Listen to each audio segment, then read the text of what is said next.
Chapter 1. "Listen up, you guys," Jessica Wakefield announced, tossing back her shoulder-length blonde hair. She was sitting in the lunchroom on Tuesday afternoon with Ellen Reitman, Leela Fowler, and Janet Howell, fellow members of the Unicorn Club, the exclusive club the girls had formed at Sweet Valley Middle School. They called themselves unicorns because, like the mythical creatures, they considered themselves special. Jessica loved being a member of the club and wanted to make sure it remained small. Lately, a lot of sixth-grade girls had been asking to join, and Jessica was feeling a little uneasy. After all, not just anyone could be a unicorn. "Grace Oliver wants to join the club," Jessica told the others in a hushed voice. "We've talked about this before, and now I think it's time to make a new policy. No one can be admitted to the club without going through initiation rites." Jessica's blue-green eyes twinkled mischievously. She didn't mind Grace Oliver. In fact, she thought Grace would make a good club member.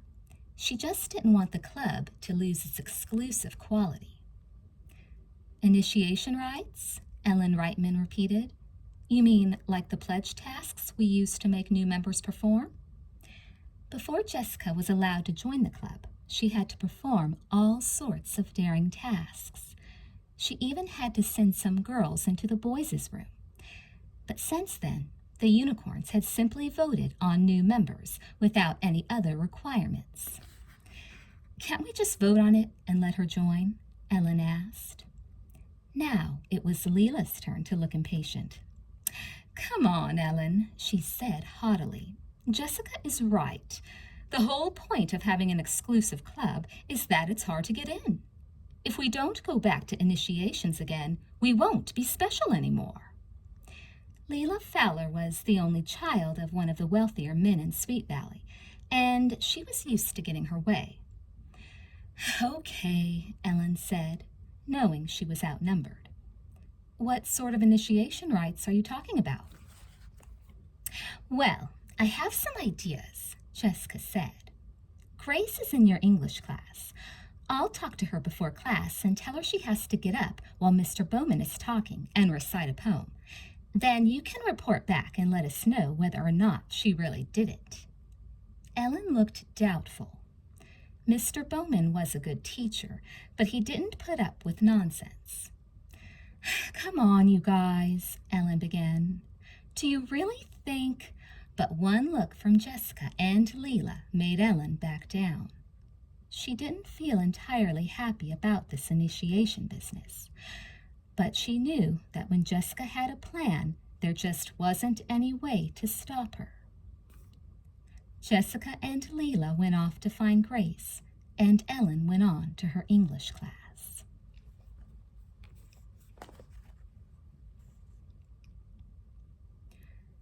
Elizabeth Wakefield, Jessica's identical twin, skipped down the hall on her way to Mr. Bowman's English class. English was her favorite subject, and she always worked particularly hard on her compositions. She wanted to be a writer more than anything, and she was hoping that her experience as a staff member of the Sweet Valley Sixers, the sixth-grade newspaper, would give her a head start. Elizabeth was looking forward to English class. even more than usual on this particular day.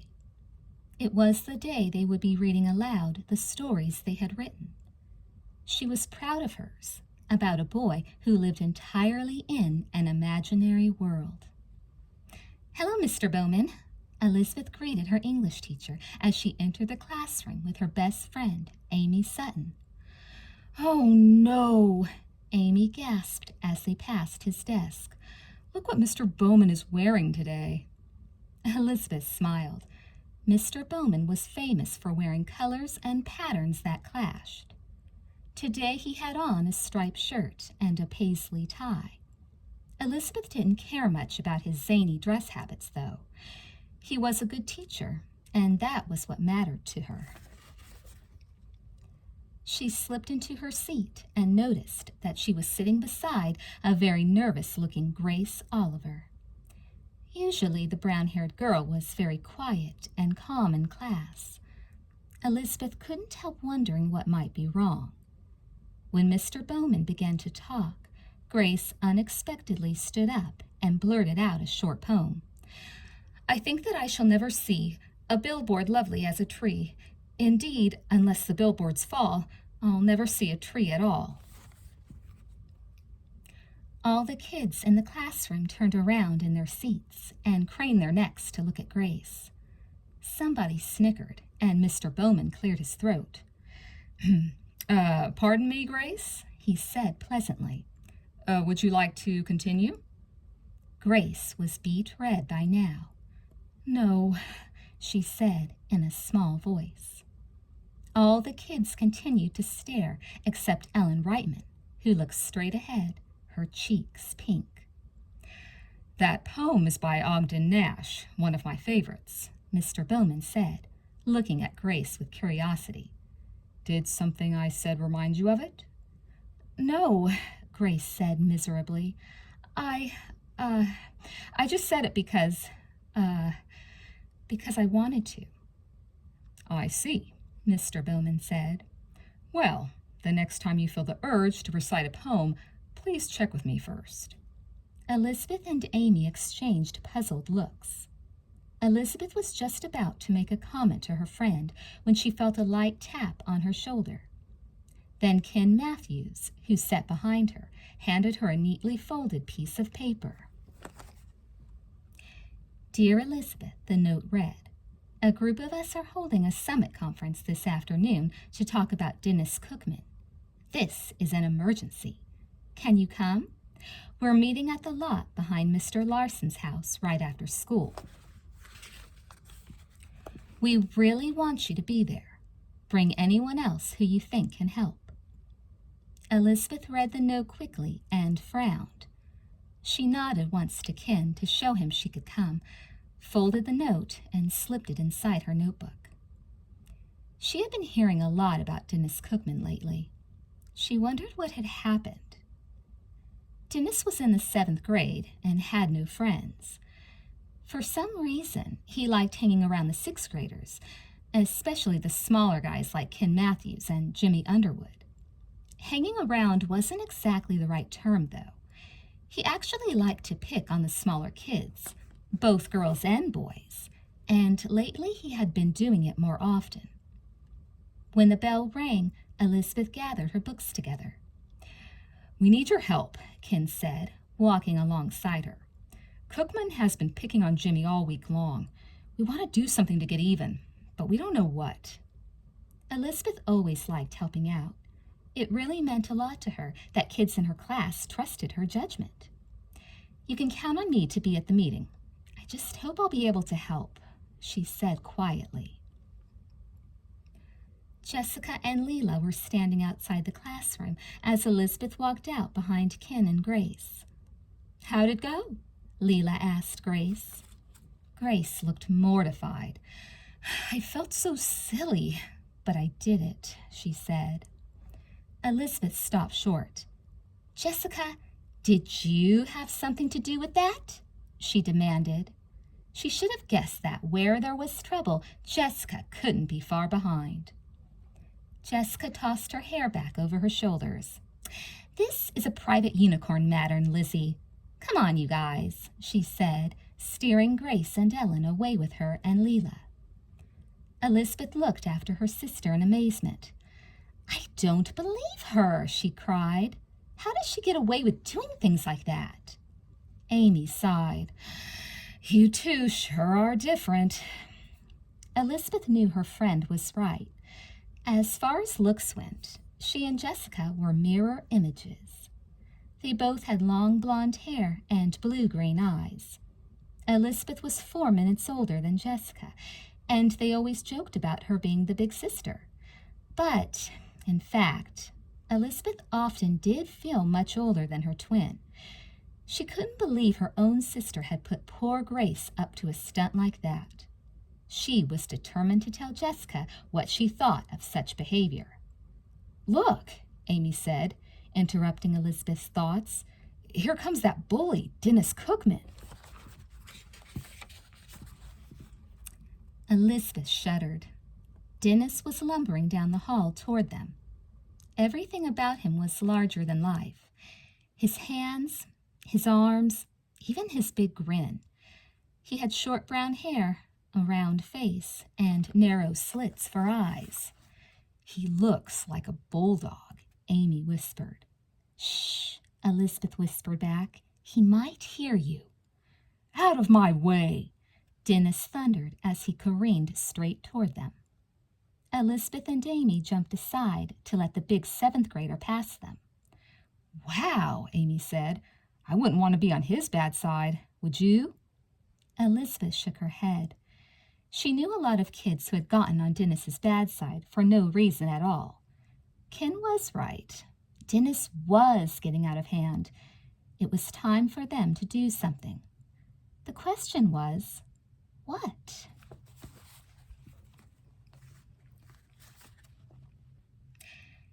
"You did a good job," Jessica said to Grace. "The thing is, you have to realize that being a unicorn is very special. If we were to let you in right now, it wouldn't be fair to the other unicorns." She winked at Leela. "So we're going to have you do a few more things." Grace looked nervous. "Nothing too hard, okay? I'm really not good at stuff like that." She wet her lips. "Mr. Bowman looked pretty mad at me." "Oh, he'll forget all about it by tomorrow," Jessica said airily, waving her hand. "We'll let you know then what your next task will be." She and Leela watched Grace walk down the hall. "I don't know, Jess," Leela said with a frown. "Do you really think Grace will survive another task?" "It depends," Jessica said. She was about to say more when she saw Dennis Cookman walking toward them, his face set in a horrible expression as he stormed down the hallway. "Uh-oh," she said under her breath. "Here comes disaster with a capital D." Leela's brown eyes widened. She didn't scare easily, but she was definitely terrified now. Dennis had forced her to give him a good part of her allowance the week before, and ever since then she'd been avoiding him like the plague. "Hey, Fowler!" Dennis bellowed, coming closer. Leela turned white as a ghost, edging behind Jessica. "Don't let him hit me, Jess," she said fearfully. Jessica looked at her friend. "It's not going to help if you act scared, you know." "Oh, yeah? You try dealing with him," Leela snapped. "It's easy for you to talk. You haven't had a run-in with him." Jessica stood in front of Leela, crossed her arms, and glared at Dennis. Even if she was afraid of Dennis Cookman, she wasn't going to let it show. "Get out of my way," Dennis growled. "I want to talk to her." He pointed at Leela menacingly. Jessica took a deep breath. "What are you going to do if I don't move?" she asked him, trying hard to sound brave.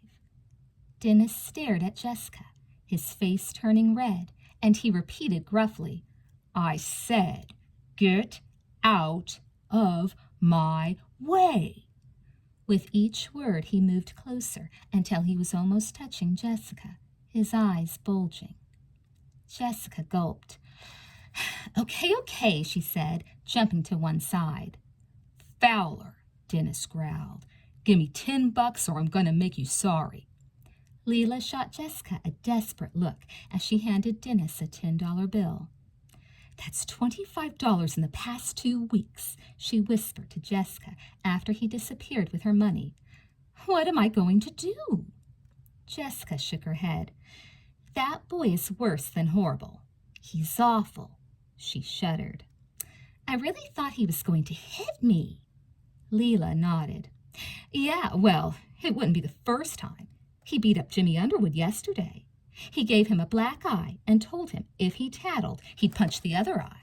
Jimmy's scared to death his parents will find out the truth, and then Dennis will turn him to mush." Jessica's eyes flashed. "Dennis needs a taste of his own medicine," she declared. "Just watching him walk down the hall like he owns this place gives me the creeps." "Well," Leela said, "if you want to help do something about it, a bunch of kids are meeting over at Larson's lot later. Ken and Jimmy are holding a council to figure out what to do." Jessica's eyes brightened. "That's great," she said. "Let's join them. I bet you and I can come up with some kind of plan for putting that bully in his place." It didn't take much urging. Leela was as eager to go to the meeting as the rest of the kids in her class. Chapter 2. Elizabeth had recently started a new art class, and unfortunately, Dennis Cookman was also in it. Most of the kids in the class were 6th graders, but a few 7th graders had been assigned to it because of scheduling problems. Dennis had transferred into the class 2 weeks ago. No one knew exactly why, but there'd been a rumor that he'd gotten kicked out of his gym class after he beat up a 7th grader during a volleyball game. Elizabeth didn't know whether or not that was true, but she did know that Dennis had done nothing but disrupt the class since he arrived. At first, all he did was sit in the corner and sulk. When Mrs. Webster tried to encourage him to join in on the class projects, he just sneered. "I don't feel like it," he replied. Mrs. Webster, who was one of the nicest and kindest teachers in the whole middle school, seemed to be at a loss. Nobody knew what to do with Dennis. That day, when Elizabeth got to art class, she paid particular attention to Dennis. She was wondering what new disaster had come up to make Ken and Jimmy call an emergency meeting. Dennis was perched on a stool near the center table, his arms folded sullenly across his chest. He was glaring at the mural that Olivia Davidson and Sarah Thomas were painting. "That's one of the worst-looking murals I've ever seen," he said, leaning forward and poking at the edge of the painting with a dirty finger. "Dennis!" Olivia cried. "Don't touch it! We've been working hard on this. We're going to enter it in the art fair." Elizabeth came over to inspect the mural. The whole class had been working on projects for the upcoming art fair, but Olivia and Sarah had really knocked themselves out. "Olivia, this is wonderful!" Elizabeth exclaimed, patting her friend on the shoulder. Olivia was one of the best artists at school. She had won many prizes for her creations. The mural she had designed was a watercolor of the beach and the ocean. There were lovely boats in the harbor, and the color of the sea was a perfect blend of greens and blues. "I'll bet you're going to win first prize in the fair," Elizabeth said. Dennis leaned forward on his stool. "You're never going to win anything with this stupid mural," he announced. Elizabeth glared at Dennis. She couldn't believe how mean he looked. He was almost a foot taller than the tallest boy in the 6th grade, Aaron Dallas, and with his bulky frame, short light brown hair, and beady eyes, he looked almost like a monster. Elizabeth swallowed hard. She didn't like Dennis at all, and she was determined to stick up for Olivia. "Nobody asked you," she said, looking straight into Dennis's brown eyes. He stared back at her, his eyes narrowing. Half snarling, half growling, he said, "You just mind your own business, Miss Goody-Goody Wakefield." Elizabeth tried to control her fear and she kept her head held high as she walked over to her own table. She even managed to give Olivia a little wink. Soon Mrs. Webster came over to give her some advice on the charcoal drawing she was working on, and before long, Elizabeth was so engrossed in the project that she forgot all about Dennis. She was just about to return to the center table to see how the mural was going when Sarah Thomas came over, her face red. "Elizabeth, you've got to come help us."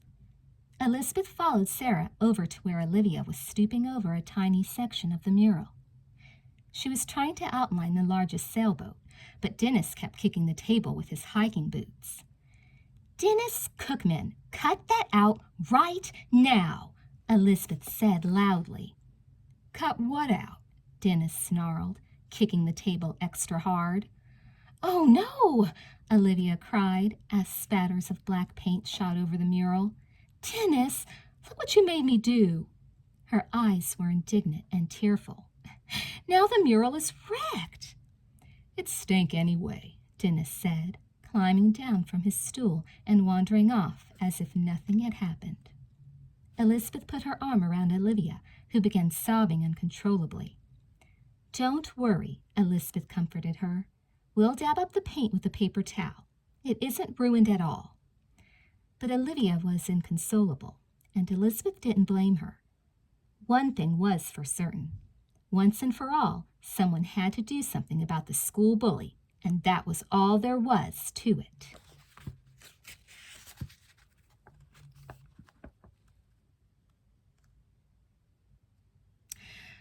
"I hate this place," Amy complained to Elizabeth as they wheeled their bikes across Larson's lot. It was a warm, sunny afternoon, and the girls had tied their jackets around their waists. The tall weeds scratched their legs as they walked. "I know what you mean," Elizabeth said, looking around the empty lot with a frown. "It's okay now, but sometimes when we drive past here at night, you can see all kinds of creepy shadows over near Dead Man's Cave." Amy shuddered. Dead Man's Cave was what all the kids at school called the big cavern-like opening at the far end of the lot, back near the woods. Elizabeth had heard all sorts of scary stories about it. Jimmy Underwood said he saw a ghost there one Halloween, and some kids swore that there were skeletons way in the back of the cave. The parents didn't like it either. They all thought that the town should fence off the lot and forbid trespassing. But nothing had been done yet, and it was still a favorite meeting place. "There they are," Elizabeth said, pointing to Ken and Jimmy. She and Amy propped their bikes up against a tree and hurried across the lot to join the others. "What happened to you?" Amy gasped, crouching down beside Jimmy to steady his eye. "Cookman punched me," Jimmy said miserably. "I can barely see." Elizabeth's heart went out to him. Jimmy was the smallest boy in school. He was even shorter than Ken Matthews. Everyone teased him about his size, but he was well-liked and protected by the bigger guys, especially Aaron Dallas. "Did you tell your parents?" Elizabeth asked, crouching down to examine Jimmy's eye. Jimmy shook his head. "No," he said miserably. "He told me if I told anyone, I'd never be able to talk again. So I told my parents I bruised my eye in gym class," he concluded, hanging his head. "We've got to get back at Dennis," Ken declared, swinging his fists in the air. "We can't let him bully us this way anymore."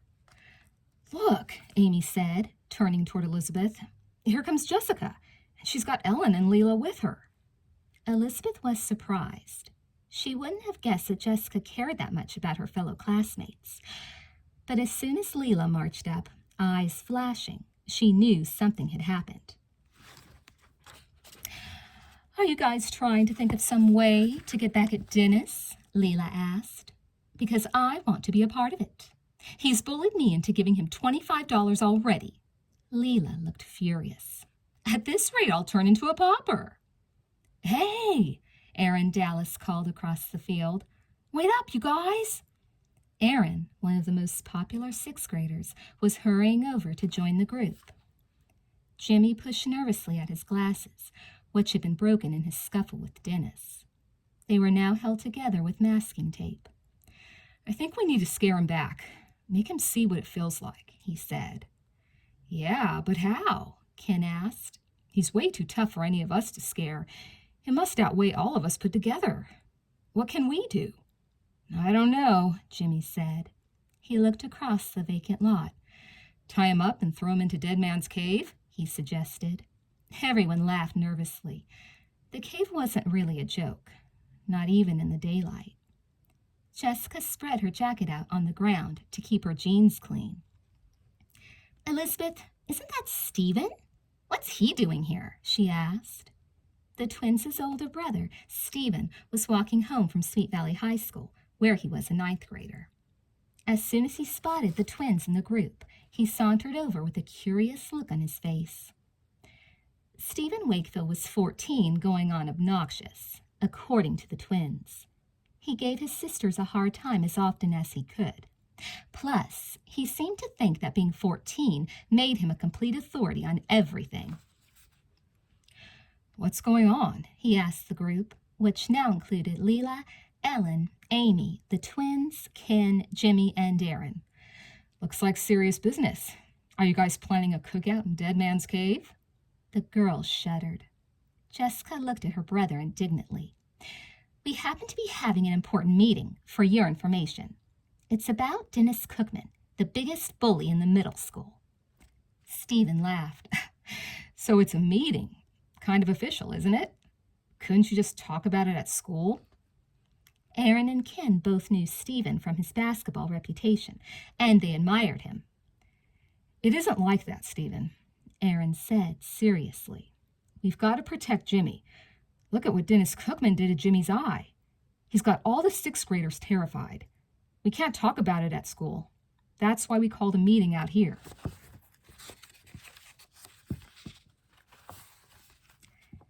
Stephen seemed more interested now that Aaron had explained the situation. Hey, that's some shiner, he said to Jimmy. Dennis did that? Jimmy nodded unhappily. So why didn't you just tell on him? Stephen asked, matter-of-factly. No one's going to let Dennis get away with this kind of stuff for long. Not if you tell someone about it. Sure, and then I'll punch out my other eye, Jimmy cried, wincing. Besides, he added, I'm not a tattletale. You don't know what he's like, Leela told Stephen. He actually got $25 away from me in the last 2 weeks. He's gruesome. Yeah, and he made Peter DeHaven drink muddy water last week, Jessica chimed in. And today he purposely wrecked Olivia Davidson and Sarah Thomas's mural in art class, Elizabeth added. Wait a minute, Stephen said, looking from one face to the next. I don't get it. This guy Dennis has been terrorizing you, and you haven't even told anyone about it? Who are we supposed to tell? Ken asked. Jimmy's right. We can't tattle. It'll only make it worse. We need to find a way to deal with him ourselves. Stephen looked exasperated. You guys are nuts, he said, starting to walk off. He shook his head and turned to face the group again. You're not going to get back at Cookman by holding meetings. If you're really serious, you're going to have to either tell someone what he's doing, or you're going to have to gang up on him. Everyone stared after Stephen in silence as he walked away. He's right, Ken said quietly. We sure haven't been able to think of anything that's worked. Maybe we should tell one of the teachers. Mr. Bowman, maybe. But Dennis will kill me, Jimmy piped up in a shaky voice. This time, no one was listening to Jimmy. They were all hoping Stephen was right. Once they told someone, maybe their troubles would be over.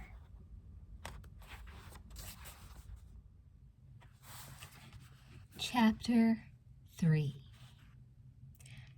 As Elizabeth and Amy walked to school the next day, they discussed the problem of Dennis Cookman again. My brother really thinks we're jerks, Elizabeth said with a sigh. You should have heard him at dinner last night, going on and on about how babyish we're being. The worst thing was that he got my parents going too. My dad thinks if we don't tell the teachers about Dennis, we're. She frowned. How did he put it? We're encouraging the bullying. That's what he said. Amy groaned. Yeah, but are your father and Stephen going to be there when Dennis finds out someone tattled? It's easy for them to talk. They're not the ones who are going to get pulverized. Still, Elizabeth said, shifting her books, I kind of think they're right. We have to do something, Amy. I mean, it's obvious that things can't go on this way. Amy nodded, but Elizabeth could tell her mind was on something else. Elizabeth, Amy said, has Jessica said anything to you about Grace Oliver joining the unicorns? No. She knows I don't like talking about the unicorns, Elizabeth said. Why? I just wondered. Grace called me last night sounding really upset. She said she needed to borrow my social studies homework, that it was really urgent, and she couldn't say why. But she said it had to do with the unicorns. Elizabeth remembered then what had happened in Mr. Bowman's class. I better talk to Jessica, she said. I hope those girls aren't putting Grace through some sort of stupid initiation. Remember what they wanted me to do when Jessica insisted that I join? They wanted me to put shaving cream on Lois Swaller's ice cream sundae. I thought they would have stopped doing that sort of stuff by now. Well, I hate to say it, but I don't think they have. Grace said she needed to get 6 people's homework papers by this morning. Doesn't that sound like the kind of crazy thing your sister would dream up? Elizabeth frowned. She couldn't help defending Jessica, even though she knew Amy was probably right. I know she goes a little far sometimes with the unicorn business, and maybe she even made Grace recite that poem. But I'm sure she wouldn't make Grace take people's homework. Amy didn't say anything. She knew how protective Elizabeth could be of her twin, but she had a hunch this time Elizabeth didn't really believe what she was saying. The girls were almost at the entrance to the school now, and Amy grabbed Elizabeth's arm. Oh no, she whispered. Look over there. Elizabeth looked across to where Amy was pointing. At the far end of the parking lot, she saw Dennis Cookman standing over Jimmy Underwood. Dennis's back was to the girls, but they could see that Jimmy was absolutely terrified. Come on, Elizabeth exclaimed, tugging at her friend's arm. We've got to get to Jimmy before Dennis gives him another black eye. Amy thought fast. Dennis, she called. Somebody over there was just talking about you behind your back. I could have sworn I heard one of those guys over there say that you were a wimp. Dennis squinted at the group of 8th graders Amy pointed to. He looked like he didn't know whether or not to believe her. Then he turned to Jimmy, glowering. Next time when I ask you for something, you'd better give it to me. Understand? With that, he stomped off toward the group of boys. What did he want you to give him? Elizabeth asked, putting her arm around Jimmy, who was trembling violently. Jimmy's eyes were filled with tears, but he was trying desperately to gain control of himself. He didn't want to seem like a baby in front of Elizabeth and Amy. He took my pocket calculator, that's all, he said, standing up straighter. No big deal. Elizabeth and Amy exchanged glances. Jimmy was white as a ghost and still trembling, and it was obvious that Dennis had scared him to death. This is getting out of hand, Elizabeth said. Jimmy, meet me in Mr. Bowman's class as soon as the bell rings for lunch. If you see Ken or Aaron, tell them to come too. Why? Jimmy demanded, his voice high. What are you going to do? I'm going to tell Mr. Bowman, Elizabeth said, and I want you to be there with me. Mr. Bowman, who was wearing a polka dot bow tie and a plaid shirt, paced back and forth behind his desk. He listened closely as Elizabeth and Ken described Dennis Cookman's reign of terror. Jimmy sat at one of the desks in the front, listening quietly and looking defeated. When the two were done with their account, Mr. Bowman turned to Jimmy. Is all this true, Jimmy? Did Dennis Cookman really give you that black eye? Jimmy nodded. But if you tell him who told you, he's going to make my whole body black and blue, he stammered. Mr. Bowman stopped pacing. He said, at last. I guess that means that I'm the only teacher you've told about this. Yes, that's true, Elizabeth said. We didn't want to snitch, but it seems like things were getting out of hand. After he ruined Olivia's mural yesterday, and then this morning, taking Jimmy's calculator, it just didn't seem like there was a way to stop him. Mr. Bowman looked thoughtful. I appreciate what you're telling me. I want you all to know you have my sympathy. I'll speak to Dennis this afternoon, and I assure you that there will be a change in his behavior at once. Sure, Jimmy muttered under his breath. I'll bet. Elizabeth already felt better. Stephen and Mr. Wakefield were right. Talking to someone in authority was the best way to handle the situation. One final thing, Mr. Bowman added. You know, in my experience, when someone behaves this way, it's usually a signal that something else is wrong. If Dennis weren't so insecure, he wouldn't have to bully you kids this way. He sure didn't look insecure when he was giving me a black eye, Jimmy said. Elizabeth put a reassuring hand on Jimmy's arm. She knew Mr. Bowman was trying to help, and though she didn't blame Jimmy for being scared, she didn't want to seem unappreciative. Thanks, Mr. Bowman, she said gratefully. We're really glad you're going to talk to Dennis. Mr. Bowman nodded, tapping the ruler on his desk. I'm going to go to the office right away and have him paged. Don't worry, Jimmy, he added, patting the small boy on the shoulder. I intend to let Dennis know exactly what the consequences of his behavior might be. If he doesn't shape up at once, he risks being put on probation and possibly being asked to leave school for good. Jimmy bit his lip nervously as he walked away with Ken and Elizabeth. I still don't believe this will make Dennis change, he muttered to Elizabeth. What if he thinks I tattled? Elizabeth laughed lightly and squeezed Jimmy's arm. Stop worrying, she said. She was sure that once Mr. Bowman talked to Dennis, everything would go back to normal.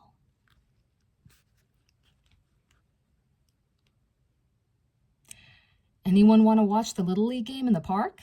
Aaron asked, wheeling his bike over to where Ken, Amy, Elizabeth, and Jimmy were standing. School had just let out, and everyone was trying to decide what to do. Sounds good to me, Ken said. You guys want to come? Sure, Elizabeth said. She had planned to do some work on the paper, but it was too nice a day to stay inside. Soon they were all walking in the direction of the park, Aaron wheeling his bike alongside them. Hey, Jimmy said suddenly, his voice unnaturally high. Do you guys see what I see? He pointed to the cluster of bushes in front of them. A huge shadow was cast from behind the bushes. Elizabeth raised her eyes and immediately recognized the unmistakable form of Dennis Cookman. Just act normal, Ken said in a low voice. There's 5 of us and only 1 of him. Jimmy was trembling like a leaf, but he kept up with the others. Dennis strolled out to the middle of the sidewalk and turned to face them. Well, what do you know, he said. If it isn't the little tattletales out for a walk. Bowman gave me his little lecture today. You guys think you're so smart. Gonna get me put on probation. Or maybe even suspended? Is that the plan? Cut it out, Dennis, Aaron said. Move over and let us pass. Move over, Dennis imitated in a mocking voice. He stared at Aaron. Is that what you said? You gonna go tell Mr. Bowman if I don't? Dennis, Ken began in a reasonable voice.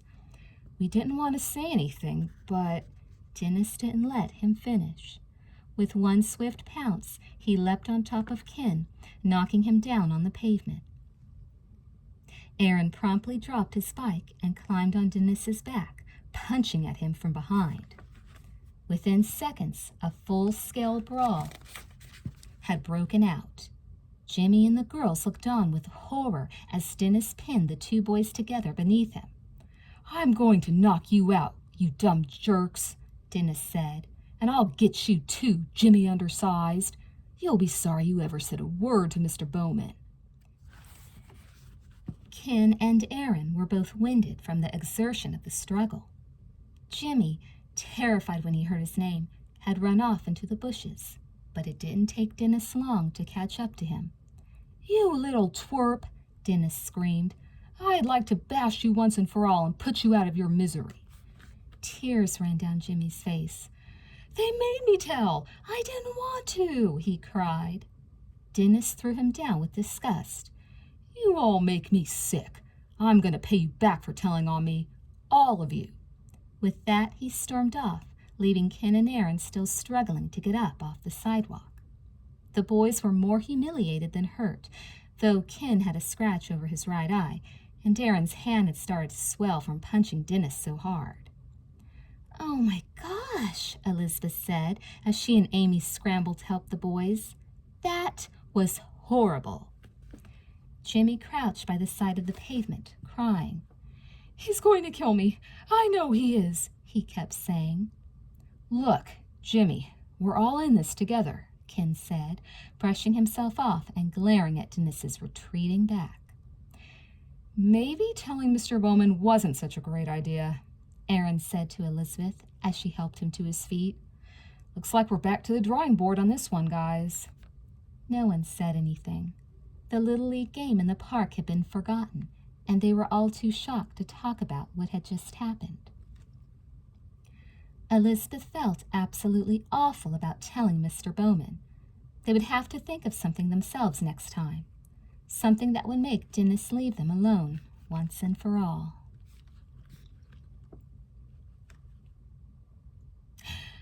"Well," Leela said, her eyes shining. "She did it, Jessica. Grace came up with 6 different kids' homework assignments this morning. She passed. Now, do we vote on her and let her be a unicorn?" Jessica and Leela were over at Ellen's house that afternoon. Jessica wrinkled her nose. "She hasn't done anything really difficult yet," she objected. "I thought the whole point was to make becoming a unicorn as hard as possible. All she's had to do so far is recite a poem and borrow some homework." "What next?" Ellen said anxiously. "Jess, we don't want to make it too hard. We might lose her. She's not the bravest girl in the world, you know." Jessica fiddled with her hairband. What would be something hard? Really hard. Something to show whether or not Grace was really special enough to be a unicorn. Ellen got up to change the radio station. "I hate to change the subject, but did you all hear about Dennis Cookman? Some kids told on him, and now he's out for revenge. Grace called me after school today and said she and her friend Beth ran into Jimmy Underwood. He said Dennis beat up Ken and Aaron on their way to the park this afternoon." Leela looked grim. "I'd better ask Daddy to put my allowance right into the bank. It's getting awfully dangerous at school with Dennis on the loose." "It's strange. Dennis doesn't have one single friend," Ellen observed, sitting down again. "You never see him talking to anyone at school." Everyone was quiet for a minute. "That's true," Jessica said suddenly, snapping her fingers. Ellen and Leela stared at her. "What is it, Jess?" Leela asked uneasily. "She's got that look on her face, like something's up," she said to Ellen. "I just figured out what we can ask Grace to do, that's all," Jessica said, grinning. "It'll be, how can we put it, sort of a test of social skills. What do you say we tell Grace she has to get Dennis Cookman to eat lunch with her?" "No way!" Leela cried. "Jessica, that's cruel. It would be easier to ask her to spend a night on Mars," Ellen objected. But Jessica's eyes were shining. It was a perfect test, absolutely perfect, and she had every intention of getting her way on this one.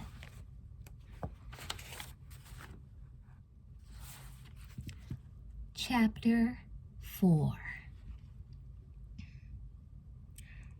Aaron paced back and forth with his hands in his jeans pockets. "I think what Jimmy said is right. The only way to get back at Dennis is on his own terms. Scare him the way he's been scaring us." It was Thursday afternoon, right after school, and Elizabeth, Ken, Aaron, Amy, and Jimmy were having another emergency meeting in Larson's lot. Things had been even worse at school that day.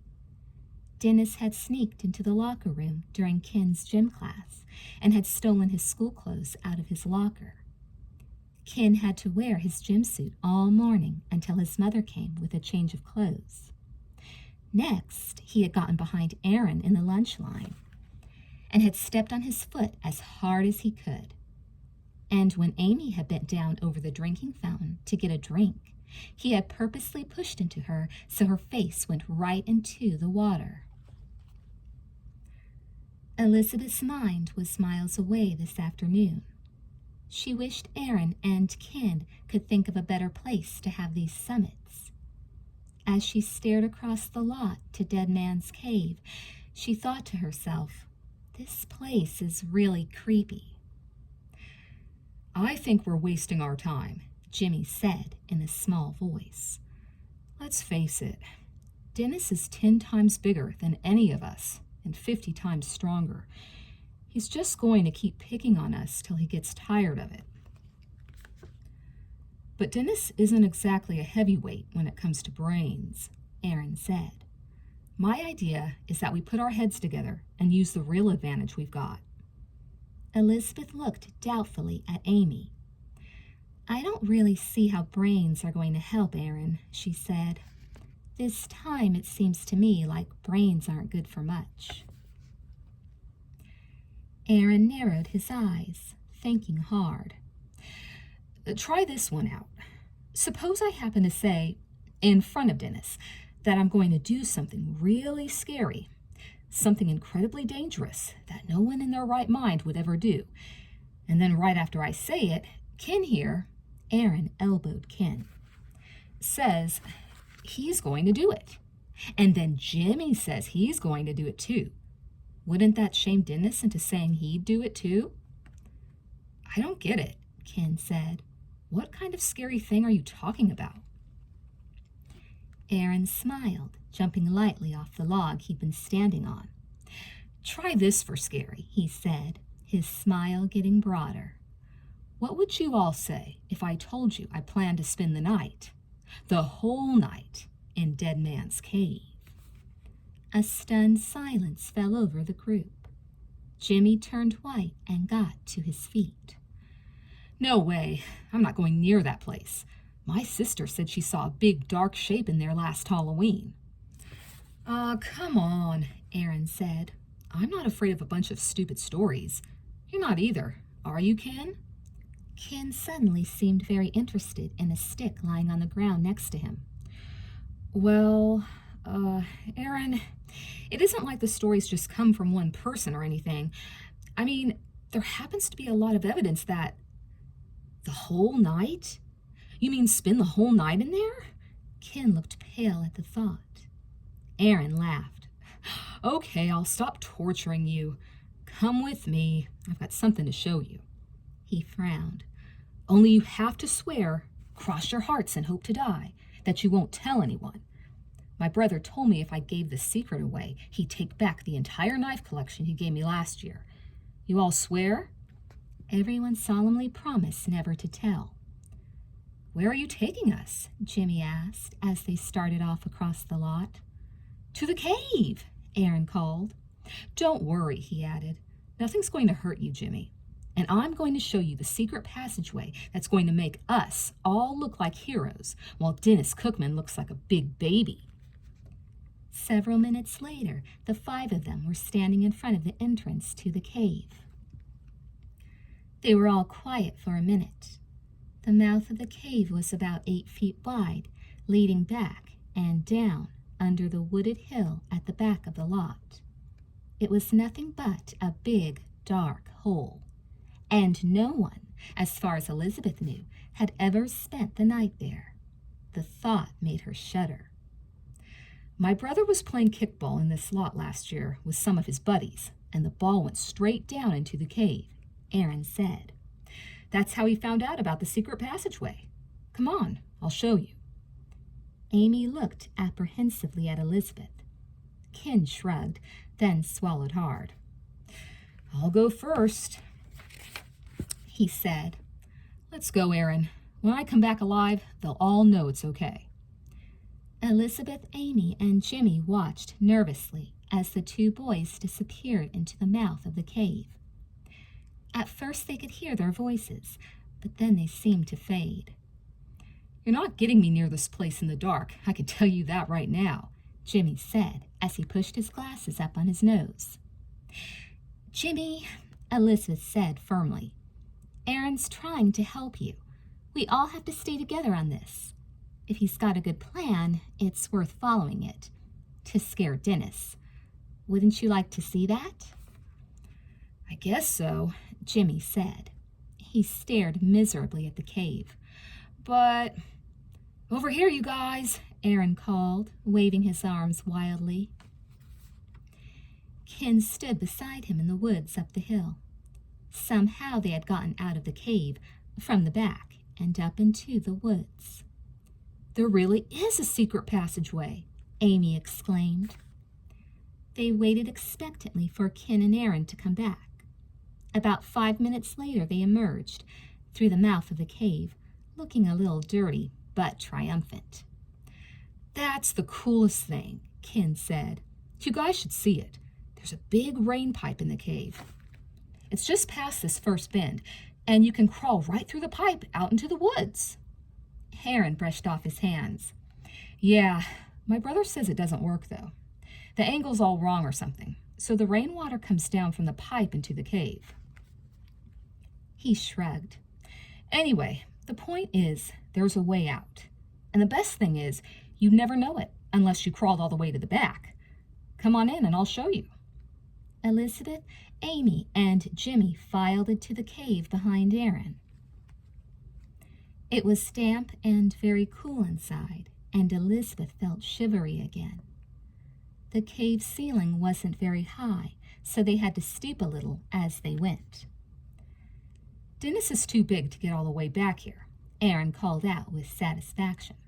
And even if he looked, he'd probably stop when he saw this. He pointed to a wall of earth that looked like it was the back of the cave. Around a very sharp turn, the cave suddenly filled with light, and Elizabeth could see the rain pipe, which was 3 or 4 feet wide and about 8 feet long. Soon they were at the other end, scrambling up the hill into the woods. That's neat, Amy said. Even Jimmy looked impressed. Okay, Aaron said. So here's the plan. Tomorrow's Friday, right? We'll wait until we're all together in front of Dennis. We'll have to find him at lunch or something. Then someone's got to mention the cave. Say something scary happened here recently. Make up a story or something. Aaron was getting excited. The next thing to do is to make a dare. Amy, maybe you can do it. Act like we're all chicken and you're disgusted with us. Dare someone to spend the whole night in the cave. Amy's eyes shone. She liked her role so far. Maybe I can even say I know someone who did it, and I bet none of you guys would, she suggested. Yeah, that sounds great, Aaron said. The thing is to make sure Dennis hears. Then comes the moment when I say I'll do it. He thought for a minute. You know, it'll be better if just the 5 of us know about the secret passageway. That way, everyone else will be really shocked and horrified. They won't even have to be acting. So the idea is that Dennis is supposed to get forced into saying he'll spend the whole night in the cave too, right? Elizabeth asked. But what if he doesn't go for it? Aaron shook his head. You know Dennis, he's got everyone thinking he's so tough. If we all say we'll spend the night in the cave, he's going to feel like he's got to do it too. Especially if we all start hinting that we think he's too scared to do it. This is great, Jimmy cried. Aaron, you're a genius. This is the best plan I've ever heard in my whole life. Elizabeth was still thinking about the plan. So, are you really going to spend the night in there? No, and that's the best part, Aaron said. People will think I'm spending the night there, but I really won't. I'll enter the cave with everyone watching. We'll set a time the next morning for everyone to return so that they can see me come back out.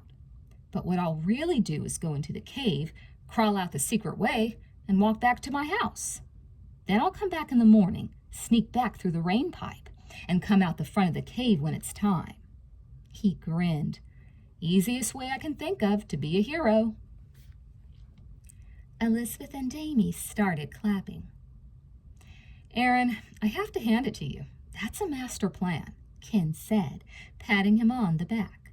"I think Dennis is going to be scared out of his wits." "And we can tell all sorts of scary stories before Dennis goes in," Elizabeth added. "We'll have Dennis Cookman wishing he never thought about pushing anyone around." Everyone laughed. They knew the plan was a good one. No one could wait for school the next day.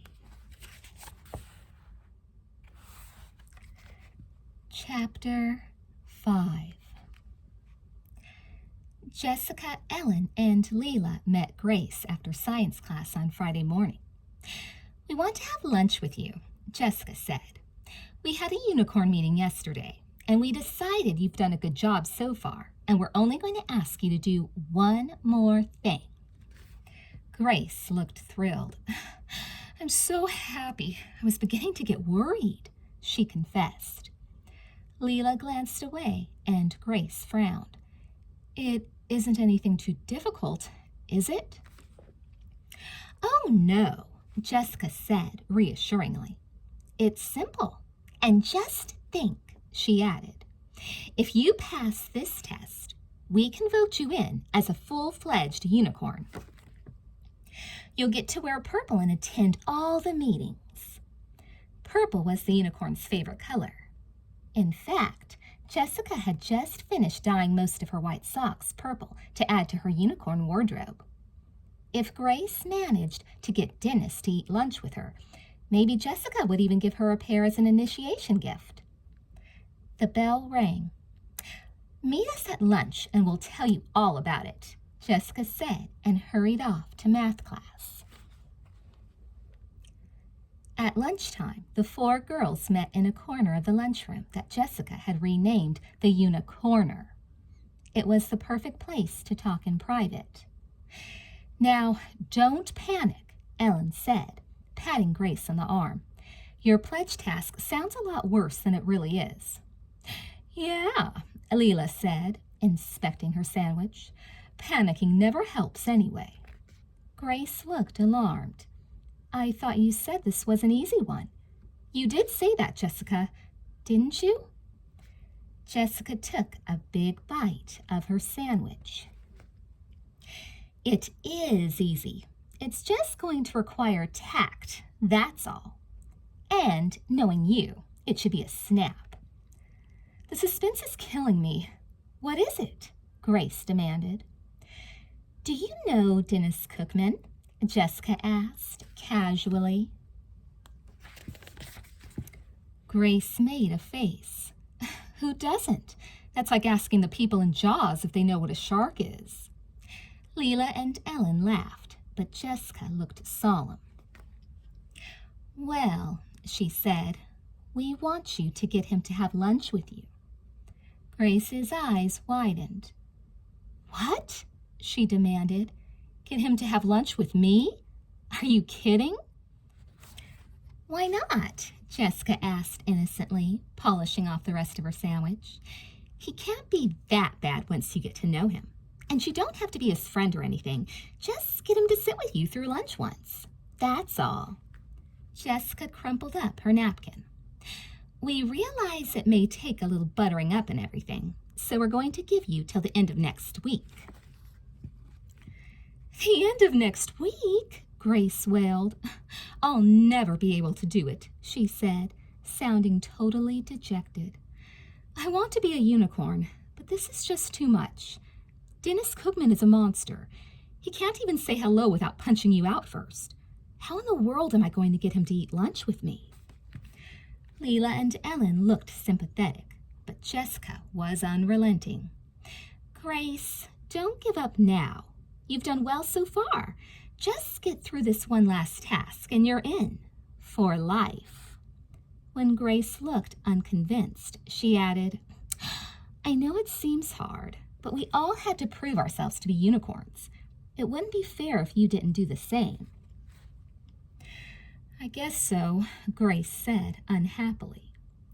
She was staring across the lunchroom at Dennis, who was sitting alone as usual. Today he was blowing air into lunch bags and popping them.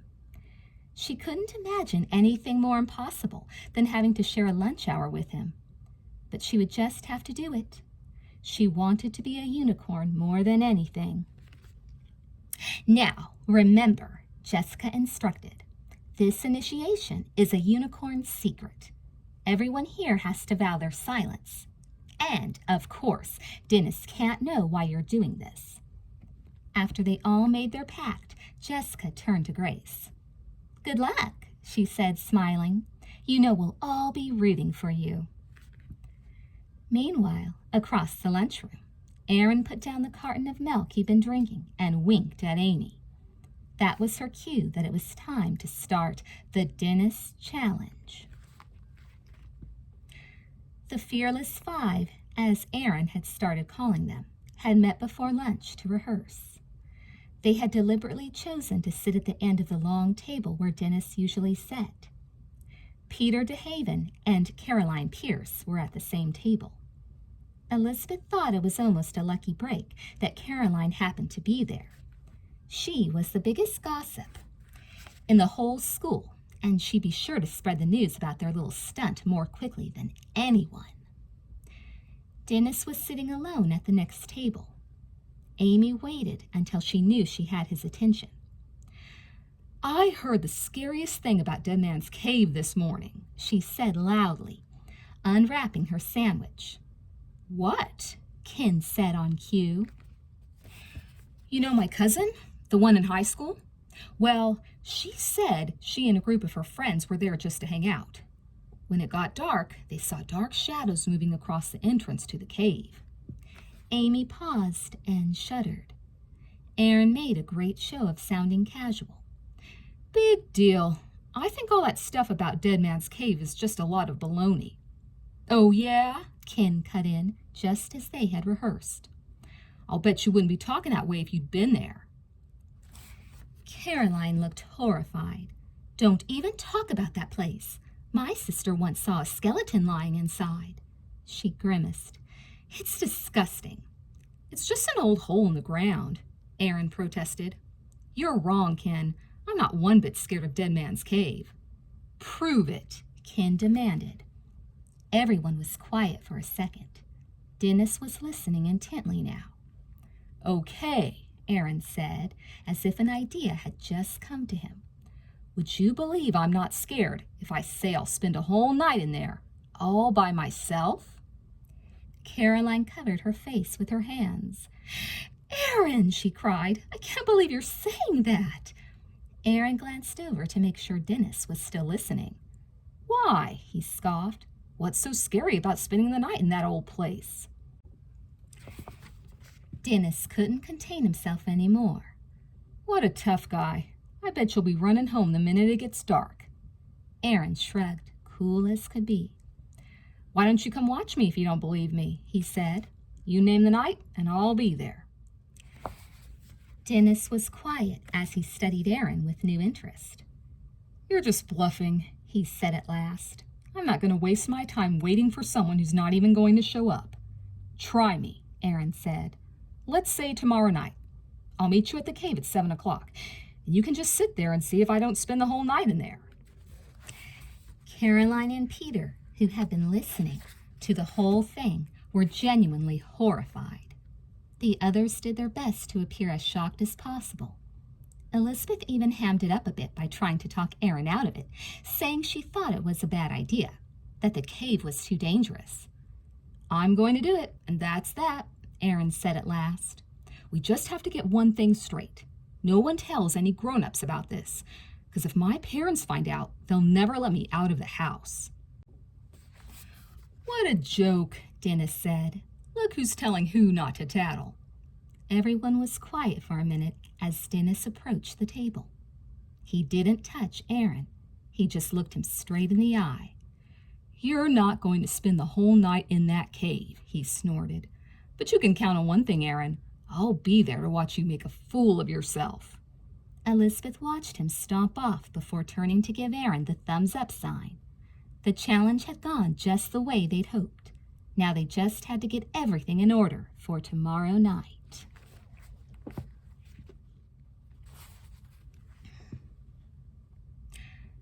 Grace had been watching Dennis from across the lunchroom. She took a deep breath. The best plan was to take it slowly, she told herself. Today was Friday. She had a whole week to get Dennis to agree to eat lunch with her. Today, all she had to do was break the ice. She followed Dennis out of the lunchroom and down the hall, telling herself that there had to be some way to get through to him. He had to have a nice streak somewhere, didn't he? She followed him halfway down the hall and was trying to gather up the courage to speak when he suddenly swung around. Staring down at her with a malicious look on his face, he said, "What do you think you're doing, sneaking around behind me that way? Get lost, you little runt." Grace stared at him, stung. I just wanted to ask you, I said get lost, Dennis snapped again. Grace backed off, her eyes filled with tears. Then she spun around and raced back down the hallway, running smack into Jessica in front of the gym. "Grace, what's wrong?" Jessica said. Grace wiped her eyes. "Jessica, it's impossible. There's no way Dennis is ever going to eat lunch with me. He nearly bit my head off just now when I tried to just talk to him." Jessica looked thoughtful. "Don't give up. You just have to have a plan, Grace. Work on him a little bit each day. I know you can do it. By Friday, he'll be giving you his lunch. I'm sure of it."